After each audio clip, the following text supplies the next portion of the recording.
자, 제4절 피고인입니다. 자, 자, 피고인이란 공소 제기된 자를 말하죠. 자, 그 외에도 공소 제기된 자로 취급된 자도 피고인이라 부른데 그것은 각주 첨지하시고요.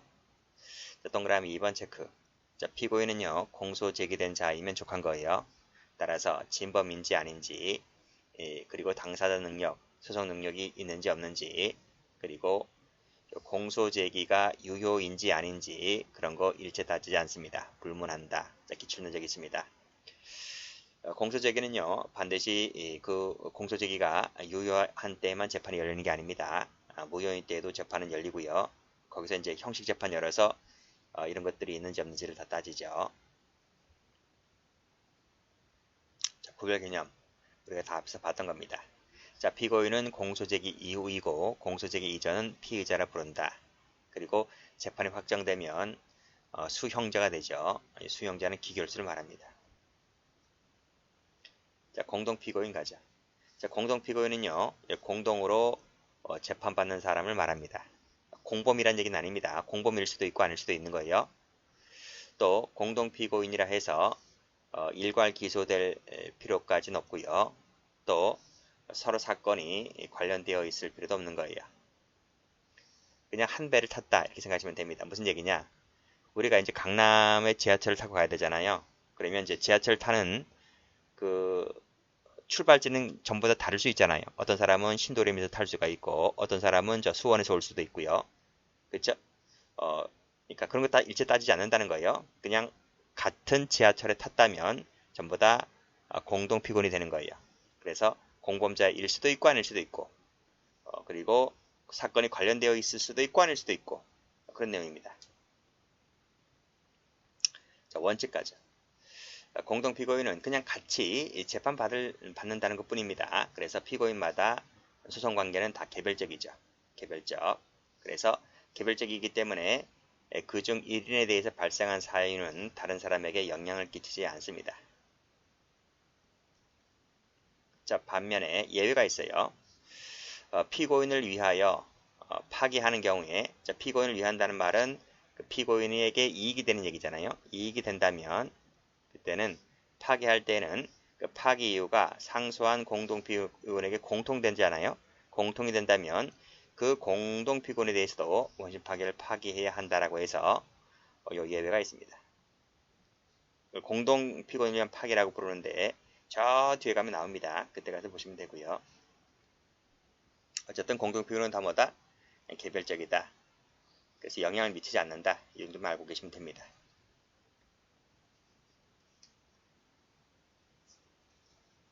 자, 특정 가죠. 자, 검사가 공소를 제기할 때 공소장에 피고인의 성명 등을 기재를 해야 됩니다. 그런데 이 성명이라는 것이 동명이인도 많잖아요. 그래서 이 성명만 갖고는 되진 않은 거예요. 성명 외에도 기타 피고인을 특정할 수 있는 사항이 있다면 그것을 기재를 해야만 됩니다. 자, 이 공소제기 효력은 검사가 공소장에 피고인으로 지정한 자에게만 그 효력이 미치게 되는데요. 자, 문제는 뭐냐면 이 공소장에 기재된 사람과 현실적으로 심판을 받는 사람이 달라요. 그러면 누가 누구를 과연 피고인으로 볼 것이냐의 문제가 이제 앞으로 배울 이 성명모형 위장 출석에 나옵니다. 자, 피고인을 특정한다 할 때 특정 기준이 뭐냐? 여러 가지 설이 있습니다. 뭐 표시설, 행위설, 의사설 등등 여러 가지가 있는데 일단은요. 위에서 보았듯이 검사가 공소장에 기재한 것, 그치? 누구를 기재했느냐? 그리고 그 공소적 효력은 그 기재된 사람에게 대해서 효력이 미친다 했기 때문에 일단은 가장 중심이 뭐다? 표시설입니다. 공소장에 표시된 사람이 누구냐? 이것이 원칙인데요. 이것이 원칙이다. 그렇지만 경우에 따라서는 행위설과 의사설을 함께 고려하여 피고인을 결정해야 한다는 실질적 표지설도 이제 판례에서 나와요. 다수설 판례 입장이 그렇다 이겁니다. 됐습니다. 자, 뭐 형식설, 행위설, 의사설이 뭔지는 각주 설명해놨기 때문에 참조하시면 돼요. 자, 그러면 성명모형을 합니다. 성명을 모용했다는 말은 성명을 도용했단 말입니다. 자, 예를 볼게요. 의의를 볼게요. 자, 피의자 갑이 있어요. 자, 수사를 받아요. 근데 겁이 나잖아요. 그래서 자기 이름을 대지 못하고 을의 이름을 쓰는 거예요. 을의 성명을 사용한다 이거지. 그러니까 뭐 동생 이름이라든지 뭐 친구 이름이라든지 아니면 뭐 가명이라든지 막 이름을 대는 거예요. 그래서 검사가 공소장에 갑이 아닌 을의 이름을 적는 거야. 그래서 을을 피고인으로 기재한 경우를 성명을 모용했다 라고 부릅니다. 자, 그러면 위에서 보았듯이 지금 공소장에 기댄 사람과 실질적으로 재판을 받는 사람이 지금 불일치한 거잖아요. 그러면 이 경우에 이 성명모형의 경우에 있어서 이 피고인을 갑으로 봐야 되느냐 을로 봐야 되느냐 이 얘기입니다. 자, 그래서 이 특정 기준 관련해서 앞에 여러 가지 학설들이 있다고 했잖아요. 근데 여기서는 이제 실질적 표시설이 다수설 판례입니다. 그래서 검사가 공소 제기를 의도한 자가 이제 을이 아니기 때문에 따라서 이 피고인은 누구만 된다? 을이 아니고 모용자 갑만 피고인이 된다는 입장입니다. 갑만 피고인이 되기 때문에 따라서 공소적 효과도 이 갑에 대해서만 미치게 되는 것이고요. 을에 대해서는 미치지 않게 되는 거죠. 이 갑을 뭐라고 하냐면 사람을 실질적 피고인이라 부르고 요 공소장에 을이라고 표시했다 했잖아요. 그러면 요 을이라는 사람이 형식적 피고인이 되는 거예요.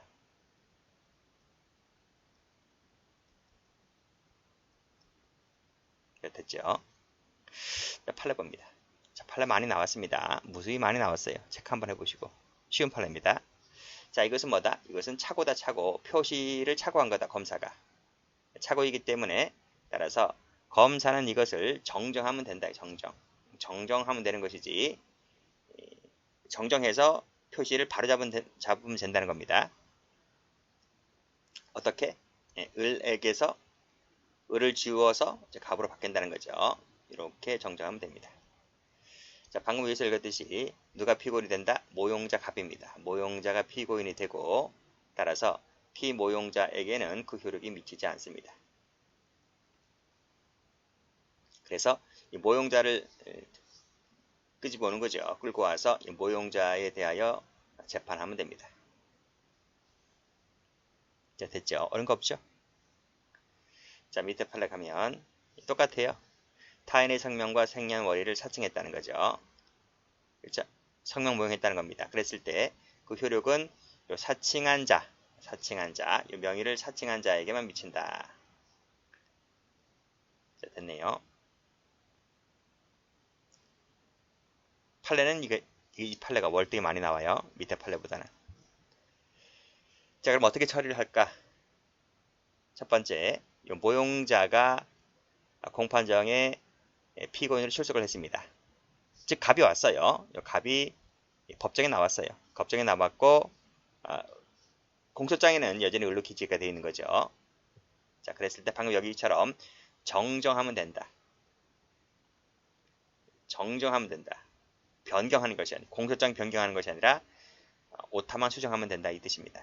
그래서 다음 페이지 가보시면 여기 정정 나와 있죠.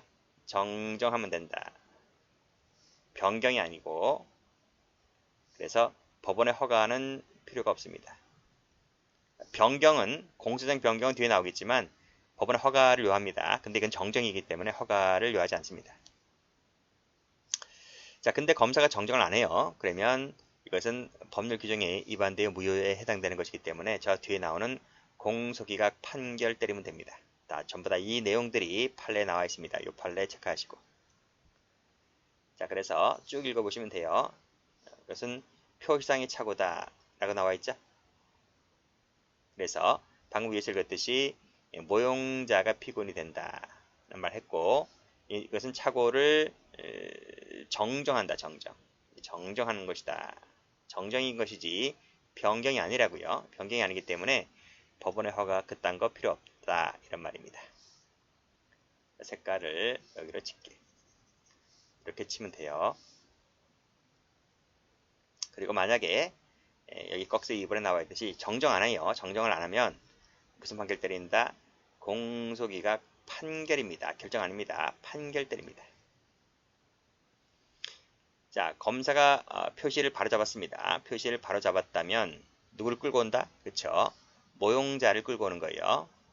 모용자를 끌고 와서 심리재판하면 되는 것이지 피모용자가 아니다. 이런 내용입니다. 다시 여기를 색깔칠하면 되죠? 어려운 거 없죠? 자, 이거 뭐 참고만 읽어볼게요. 피모용자에 대한 조치. 피모용자는 죄를 저지른 사람이 아니기 때문에 공소적 효력도 미치지 않고 그냥 단순히 절차에서 배제가 시키면 됩니다. 어떤 판결도 해서는 안 되겠죠. 이런 거 시험 나오지 않고 판례만 보시면 됩니다. 다음 페이지. 약식명령 볼게요. 약식명령. 자, 약식명령 저 우리 교재 맨 뒤에 나옵니다. 일단 별표 쳐볼게요. 앞에보다는 좀 더 중요해요. 약식명령은 저 우리 교재 맨 뒤에 나오지만 서면심리입니다. 서면으로 심리를 한다. 이 서면 심리를 하기 때문에 이 성명모형이 많이 발생한다는 거지. 성명모형이. 그쵸? 서면 심리를 해서 바로 벌금형을 때리죠. 벌금형을 때린다. 내가요 길거리에다가 오줌을 싼 적이 없습니다. 노상방뇨를 한 적이 없는데 어느 날 갑자기 벌금 쪽지가 날라와요. 그치? 그치? 그러면 그 벌금이 나왔다니까. 벌금. 서면 심리만으로 벌금형이 나왔다니까. 그걸 내가 기간 내에 이걸 바로잡지 아니하면 난 벌금을 낼 수밖에 없는 거예요. 따라서 난 그걸 한 적이 없는데 벌금 쪽지가 날아오니까요. 어떻게 됩니까? 그 벌금 쪽지가 날아온 것에 대해서 당연히 이의제기해야 되겠죠. 그래서 이 피모용자가 정식 재판을 청구하는 거예요. 자, 그런 내용입니다. 자, 밑에 자, 피모용자에 대한 조치. 자, 이렇게 적으시면 되겠네요. 서면 심리로 이루어지기 때문에 따라서 여기에 대하여 특히 뭐가 많이 이루어진다? 성명모용이 많이 발생한다 이런 말입니다. 자, 피모용자 어떻게 할까요? 당연히 법정에 나와야 되겠죠. 이 사람이 정식재판 청구를 했으니까요. 공판장에 출석했다면 이제 소송 계속이 발생했기 때문에 이 사람은 이제 형식적 법정에 나왔기 때문에 형식적 피고인이 됩니다. 실질적 피고인은 오줌 싼 애가 실적 피고인이지 이 사람은 오줌 안 쌌는데 이 사람은 그래서 형식적이나마 피고인이 되는 거예요. 이 경우에 법원은 적법한 공소 제기가 없는 것으로 보아서 앞에서 배운 327조 제2호를 유추정해서 무슨 판결을 때린다? 공소기각 판결을 때려서 재판에서 배제시키면 됩니다. 자, 그런 내용 한번 보겠습니다. 자, 피모용자가 약식명령을 송달받고 정식재판 청구를 했다. 그 과정에서 성명모형했다는 것이 밝혀지겠죠. 발각됐다는 거죠. 자, 그래서 검사가 공소장을 정정하는 등 소송 계속이 발생하고 외관상이나마 형식상이나마 이 피모용자가 이제 피고인 지위를 갖게 된 거예요. 갖게 되었을 때 법원은 무슨 판결 때린다? 그때 공소기각 판결 때립니다. 결정 아닙니다. 판결 때립니다. 앞이랑 똑같습니다. 여기서도 판결.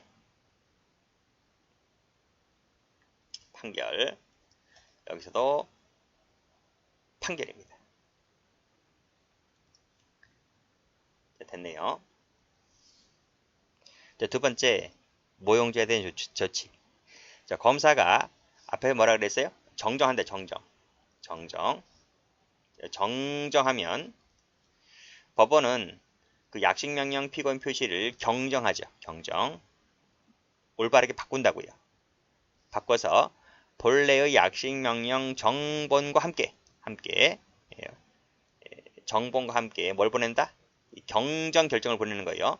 경정한 결정을 모용자에게 송달을 한다. 왜? 모용자는 이 정본을 받은 적이 없잖아요. 정본 받은 사람은 이 피모용자가 받았기 때문에 이 갑은 받은 적이 없거든. 그래서 갑에게는 이 정본을 보내줘야 되고 이 의뢰에서 갑으로 바꾼다는 이 경정 결정을 보내주는 거야. 같이 보내준다. 그리고 약식 명령을 새로이 청구할 필요는 없는 것이다. 얘기입니다. 자, 그런 내용이죠. 됐고, 그래서 판례 다시 한번 보면 요 판례 이어지고 있는 판례입니다. 요 판례 체크하시고, 요 판례 체크하시고, 자, 요 판례 계속 이어집니다. 자, 그랬을 때 검사는 표시를 정정했다. 정정. 그치? 을에서 갑으로 정정했습니다.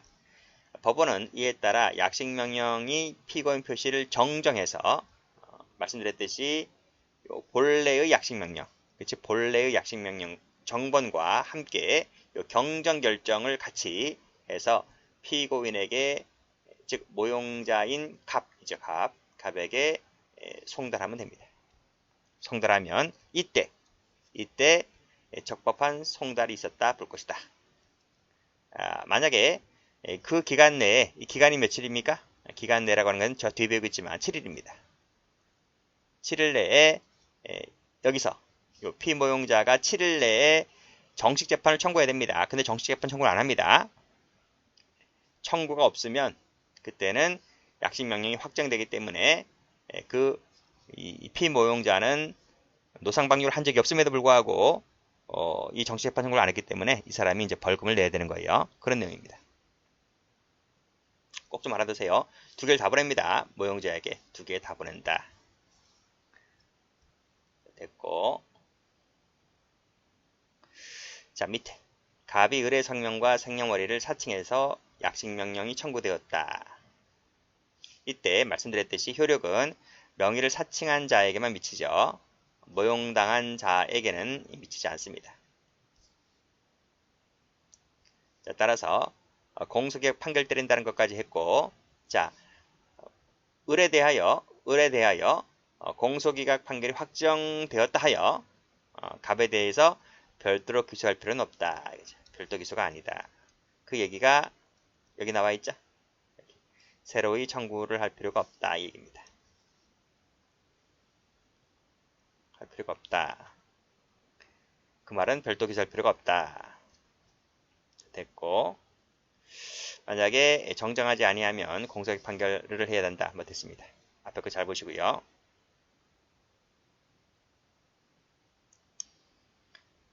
자, 판결 확정 후에 모용된 사실이 판명됐을 때 어떻게 될 거냐?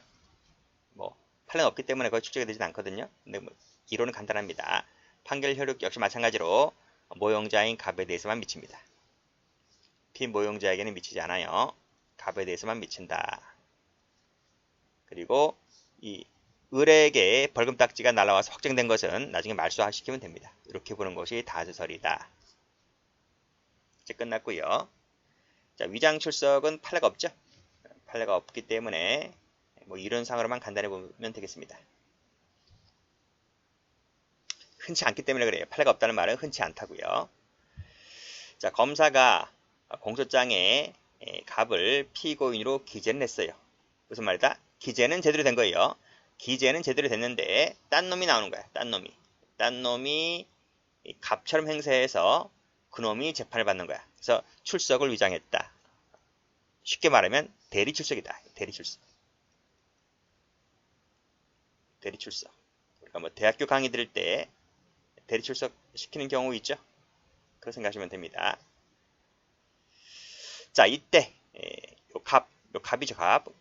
공소장에 기재된 사람이 이제 실질적 피고인이고, 여기서는 뭐 실제로 이 사람이 죄를 저질렀으니까요. 근데 요 대리 행세하는 사람을 이제 을을 형식적 피고인이다 이렇게 부릅니다. 역시 효과는 요 갑에 대해서만 미치겠죠. 그래서 위장 출석이든 앞에 성명 모형이든 간에 전부 다 갑에 대해서만 효력이 미칩니다. 어떻게 처리를 해야 되느냐? 인정신문 단계 볼게요. 인정신문 단계에서는 아직 소송 계속이 이루어지지 않았기 때문에 따라서 퇴정시키고 바로 배제시키면 됩니다. 소송 계속이 이루어지지 않았기 때문에 굳이 이런 판결을 내릴 필요가 없는 거예요. 사실심리. 사실심리라고 하는 것은 사실심리가 들어갔잖아요. 즉 증거조사라든지 피고인 신문 등 이런 사실심리가 들어갔기 때문에 따라서 소송 계속이 형식적 피고인 을에게도 발생했다는 거죠. 따라서 이 계속이 발생했기 때문에요. 을에 대해서도 계속 발생했기 때문에 따라서 이 을에 대하여는 공소기각 판결 때리면 됩니다. 자, 그런 내용이에요. 자, 그 밑에 거는 굳이 할 필요가 없어요. 그냥 지워버리시고 무시하시면 됩니다. 이 두 가지 단계 뭐 시험엔 거의 안 나오지만 여기까지만 알고 계시면 됩니다. 자, 됐네요. 각주 한번 읽어보시면 뭐 됩니다. 어려운 거 없고. 자, 됐습니다. 여기까지 합니다.